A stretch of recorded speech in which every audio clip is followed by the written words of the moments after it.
দলের তরফে আনুষ্ঠানিক ঘোষণাটুকুই শুধু বাকি আছে। তবে তমলুক থেকে তার বিজেপি প্রার্থী হওয়ার বিষয়ে যে তীব্র জল্পনা চলছে তাতে একরকম শিলমোহর পড়ে গেল মঙ্গলবার।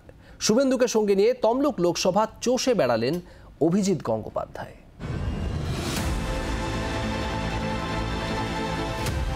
মঙ্গলবার দিনভর তমলুক লোকসভা কেন্দ্রে ঘুরে বেড়ালেন সদ্য বিজেপিতে যোগ দেওয়া অভিজিৎ গঙ্গোপাধ্যায়। তার সঙ্গেই ছিলেন বিরোধী দলনেতাও।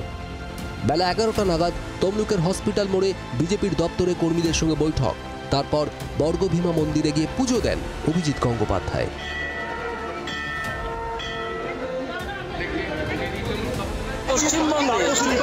একটা বার্তাই ছড়িয়ে দিন যে তৃণমূলকে একটি ভোটও নয়, আমরা জোচ্চুরি, জালিয়াতি, দুর্নীতি অনেক দেখলাম আর নয়।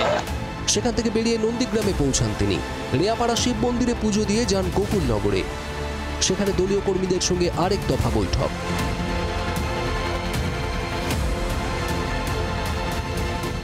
কারো তো এই যাবে না, কারো তো নাগরিকত্ব যাবে না, নাগরিকত্ব দেওয়া হবে অনেককে যাদের নেই।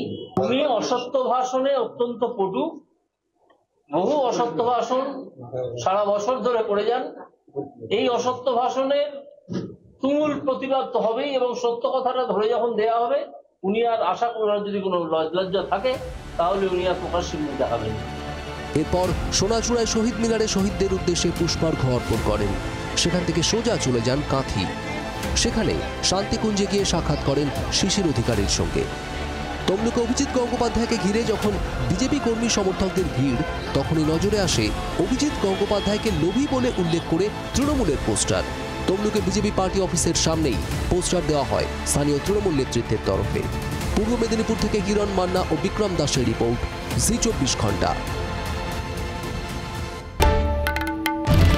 বাংলার আওয়াজ, বাঙালির আবেগ, জি 24 ঘন্টা।